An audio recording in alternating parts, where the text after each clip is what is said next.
நசீரா. நான் சென்னையில் 10-15 இயர்ஸாக இருக்கேன். மேடவாக்கம்ல ஒரு லாஸ்ட் 5 to 7 இயர்ஸாக இருக்கேன். இங்கே மேடவாக்கம் ஸ்டே பண்ணிட்டு மல்லிகை சஹானா ப்ராஜெக்ட் 3 இயர்ஸ் முன்னாடியே தெரியும். அந்த பக்கத்தில் தான் நாங்கள் இருந்தோம், இன்னொரு அப்பார்ட்மெண்ட்டில் ரெண்ட்டுக்கு.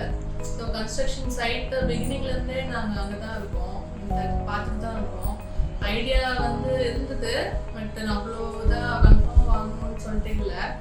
ஸோ இப்போ சடனாக லாஸ்ட் 3 months முன்னாடி இன்னொரு போய் ஜஸ்ட் பார்த்தோம், ஃபினிஷிங் ஸ்டேஜில் இருக்கிற போய் பார்த்தோம். ஒர்க்கும் ப்ராக்ரஸும் ரொம்ப ஃபாஸ்ட்டாக இருந்ததுனால சரி வி தாட் ஆஃப் உடனே சரி வாங்கலாம்னு சொல்லிட்டு போனோம்.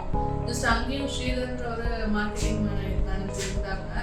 he explained என்ன சூட்டபுளோ அந்த இது கரெக்டாக அவர் காமிச்சாரு. So we also found it. ஒன்றும் நெக்ஸ்ட் செகண்ட் தாட் போகிற மாதிரி எதுவும் இல்லை, பிடிச்சிருச்சு. உடனே சொல்லிட்டு யோசிக்காமல் டக்குன்னு நெக்ஸ்ட் வீக்லேயே புக்கிங் பண்ணி ப்ராசஸ் ஸ்டார்ட் பண்ணிட்டோம். ஸ்டார்ட் பண்ணல ஒரு டிலேன்னு சொல்லிட்டு எதுவும் இல்லை. ஃபைனல் ஸ்டேஜில் போனாலே இல்லைன்னு தெரில. ஃப்ரம் 3 yearsஸை பார்த்தனால ஐடியாவும் எங்களுக்கு இருந்தது. ஸோ கண்டிப்பாக முடிஞ்சிடும், நல்லபடியாக கிடைக்கும்னு எங்களுக்கு தெரியும். ஸோ நம்பிட்டு வந்தோம். மாதவி மேம் தான் ரிலேஷன்ஷிப் மேனேஜராக இருந்தாங்க. She also guided us well. எல்லா ஒவ்வொரு ஸ்டெப் பை ஸ்டெப் எல்லாமே அவங்க கோஆர்டினேட் பண்ணி பண்ணாங்க. பேங்க் ப்ராசஸ்மே கொஞ்சம் டிலே ஆச்சு, அவங்களும் ஹெல்ப் பண்ணி அவங்க சைட்லேருந்து எல்லாம் ஸ்மூத்தாக பண்ணி கொடுத்தாங்க. இன்ஃபேக்ட் சீக்கிரமாக பண்ணி கொடுத்தாங்க.